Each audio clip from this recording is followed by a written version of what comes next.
Isa na namang dalagang walang awang pinatay sa Cebu nito lamang ng mga nakaraang araw. Matapos na matagpuan ang wala ng buhay nitong katawan sa gilid ng dalampasigan sa isang reclamation area sa South Road Properties. Maaga mang umalis, hindi na umabot sa trabaho ang isang babae sa Cebu City. Natagpuan na kasi siyang walang buhay. 2 oras lang nung umalis siya sa kanilang bahay. Bangkay nang natagpuan sa isang reclamation area ang isang babae sa Cebu City. Hinala ng kanyang mga kaanak may kinalaman ang krimen sa mga naka-meet up ng biktima mula sa nakilala niya online. Ang pagkakatagpo sa katawan ay mabilis na kumalat sa social media na napanood din ng kanyang pamilya at mga kamag-anak. Noong una ay una na nilang napansin ang pagkakahawig nito sa biktima.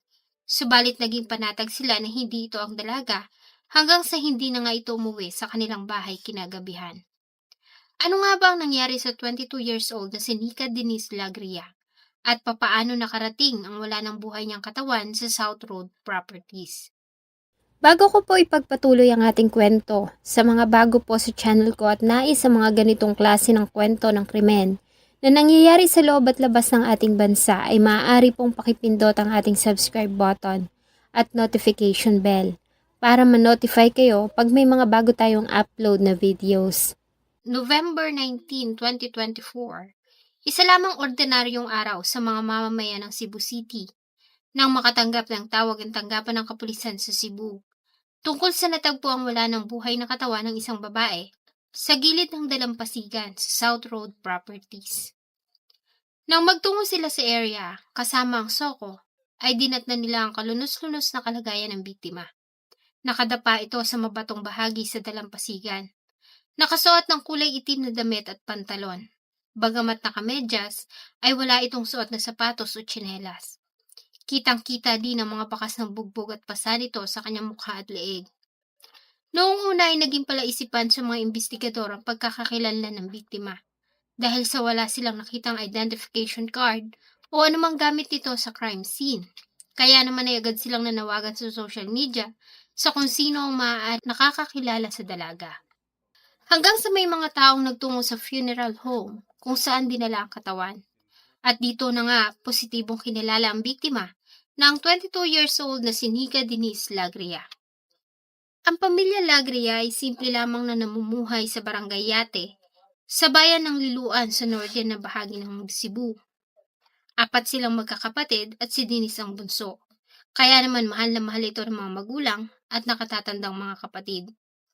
Sa Liloan na pinanganak at lumaki si Denise, kung saan karamihan ng kanilang mga kamag-anak naninirahan. Kaya naman malapit ito sa mga pinsan. Ayon sa kanila ay mabait ito at mapagbigay. Palakaibigan din at may pagkakikay. Madaldal din ito at palaging nagkukwento tungkol sa kanilang pamilya. Nang makapagtapos ng senior high school ay hindi na nag-enroll si Denise ng kolehiyo. Sa halip ay nagpa siya itong pumasok na ng trabaho sa pagnanais na matulungan ng mga magulang na nagtitinda. May edad na rin ang mga magulang ni Denise at ayon sa kanila ay nais ng dalaga na matulungan ng mga magulang. Dahil sa angking kagandahan at pagiging masiyahin, ay agad namang natanggap sa trabaho si Denise sa isang restaurant sa Mandawi City bilang kahera. Medyo may kalayuan ng lugar sa kanilang bahay.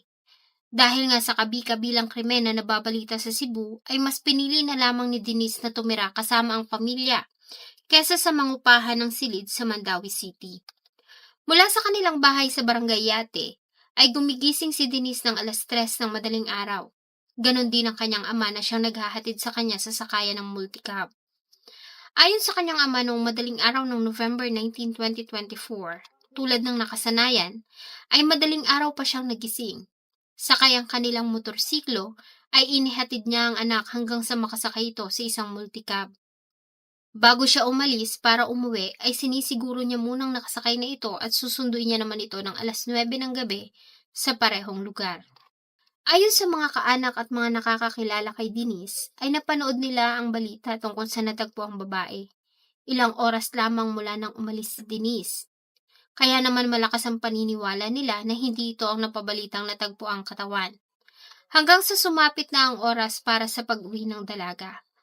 Kinabahan na ang pamilya dahil sa unti-unti nang lumalalim ang gabi, pero wala pa ring Denise ang dumarating. Mas lalo pa nga silang kinabahan dahil sa hindi nila makontak ang cellphone nito. Agad nilang tinawagan ng restaurant na pinapasukan ni Denise sa Mandaue. At dito ay nalaman nila na hindi ito pumasok sa trabaho. Doon na sila kinutuban ng masama nang maalala ang balita tungkol sa natagpo ang katawan ng isang babae sa seawall sa South Road Properties. Agad nilang tinungo ang funeral home kung nasaan dinala ang katawan. At doon nga ay nakita nila ang nawawalang anak na si Denise. Noong una ay naging palaisipan pa sa mga investigador kung sino ang maaaring may kinalaman sa nangyari sa biktima. May mga haka-haka na maaari umano na may kinalaman nito sa mga tao na nakikilala ng dalaga sa social media, ayon sa kanyang mga pinsan. Subalit kalaunan ay ilang mga testigo na gawang makausap ng mga investigador kung saan ayon sa mga ito ay nakita nila ang isang lalaki na nagmamaneho ng isang pampasaherong multicab ang nagtapon sa katawan. Agad na naghanap ng mga CCTV camera ang mga investigador sa lugar at sa mga ruta na posibleng dinaanan ng biktima mula na sumakay ito sa isang multicab mula sa kanilang bayan sa Liloan noong madaling araw ng November 19, 2024. Hindi naman sila nabigo dahil sa nagkalat na ang CCTV camera sa mga malalaking establishments sa lugar. At mula dito ay nakita nila ang kulay asul ng multicab na huling sinakyan ng biktima. Positibo din itong kinilala ng ama ni Denise na siyang multicab na huling sinakyan ng kanyang anak. Dahil dito ay agad na ikinasa ang isang manhunt operation at agad na hinanap ang multicab na may plate number na GXF570. At namataan nila ang nasabing multicab sa kahabaan ng bayan ng Konsolasyon noong November 20, 2024. Inaresto nila ang nagmamaneho ng sasakyan na kinilalang si Jason Culyamat. Sa ginawang pagsisiyasat sa multicab, ay nagawa nilang makakita ng mga bakas ng dugo sa front seat nito. Ganon din ang bag na may lamang ilang pinagbabawal na gamot. Sa ginawang interrogation kay Jason Culyamat ay sinabi nito na hindi siya ang nagmamaneho ng sasakyan noong November 19, 2024, kundi ang kanyang tiyuhin na si Godofredo Kilwan Brofar. Ayon kay Culyamat ay pinapasada niya dito ang sasakyan dahil sa nagtungo siya ng Barili noong November 16, 2024 at nanatili doon hanggang sa makauwi siya noong Miyerkules, November 20 bago siya arestuhin ng mga pulis. Ang nasabing pahayag ni Culyamat ay kanila namang nakumpirma. Sinabi din ni Culyamat na una niyang napansin ang mga bakas ng dugo sa front seat ng sasakyan. At ito rin na nagturo sa mga pulis kung saan matatagpuan ang kanyang tiyuhin.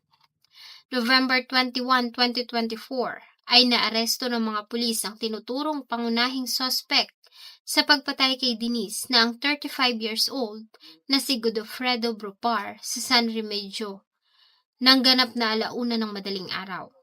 Nahirapan pa ang mga arresting officers dahil sa sinubukan pa nitong tumakas. Bilang resulta, ay nagtamo ito ng mga sugat sa kanyang mukha at paa. Mula sa tinitirhan nito ay nagawa nilang ma-recover ang cellphone ni Denise, charger, sapatos, at isang kalibre 38 na baril. Sa parehong araw ay agad ding hinarap si Brofar sa media para sa isang press conference, at dito ay inilahad niya ang buong pangyayari. Ayon kay Brofar, noong madaling araw ng November 19, 2024, tulad ng salaysay ng ama ni Denise, ay isinakay niya ang dalaga sa Liloan. Sa front seat ito sumakay at sa unang tingin ay agad siyang humanga dito dahil sa maganda nitong mukha. Habang nasa biyahe ay nakaidlip ang dalaga. Ayon kay Brofar, ay una niyang inihatid ang lahat ng mga sakay niyang pasahero. Nang sila na lamang dalawa ng biktima ay dinala niya ito sa madilim na bahagi sa reclamation area sa Mandaue City at hinalikan ang natutulog na dalaga. Sa pagkagulat ay galit na nagising ang dalaga at buong lakas na kinagat ang dila ni Brofar hanggang sa maputol ito. Sa galit ayon kay Brofar ay sinakal niya si Denise hanggang sa tuluyan na itong malagutan ng hininga. Nang mahimasmasan ay muli siyang nagmaneho patungo sa Cebu City hanggang sa marating niya ang seawall sa South Road Properties kung saan niya itinapon ang wala ng buhay na katawan ng dalaga. Buhaton na ato, mag-intensyon mo akong patyon. Sakit ang akong dila kaya yung iputol. Ngano maputol man ang imong dila. Dili to mangilabot akong mangod. Sayo Unsa man nimo siya? ang ko. Walay pasaylo. Mga nga, buhat ako pagpatay sa mga hote. Sakit ang akong dila. Matapos ang krimen ay binalik niya ang multicab at nagtungo sa Bogo District Hospital para magpagamot dahil sa naputol niyang dila. Pinalabas niya na biktima siya ng mga magnanakaw at pinutol ng mga ito ang kanyang dila para hindi siya makapagsumbong. Bago siya umuwi sa kanilang bayan sa San Remedyo, kung saan siya nahuli ng mga pulis.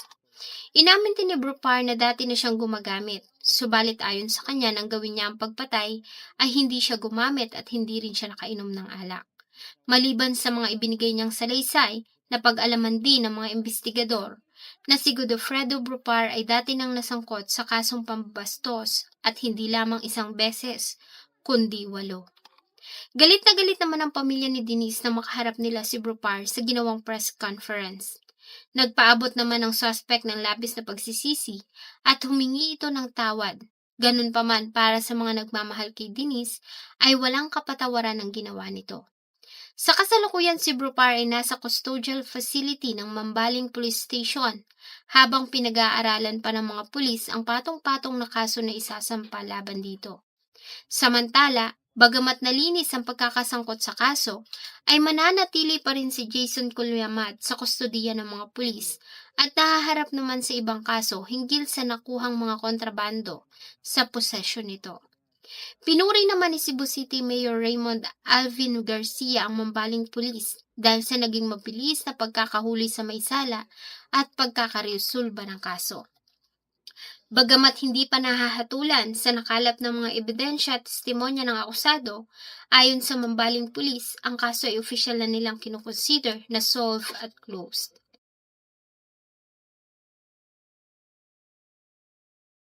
Sana po ay nagustuhan nyo ang isa na namang kwento na akin pong ibinahagi. Marami pong salamat sa inyong patuloy na pagtangkilik sa akin pong mga videos. Huwag nyo pong kalimutang mag-iwan ng inyong saloobin at suggestion sa atin pong comment section. Thank you so much po and see you on my next video.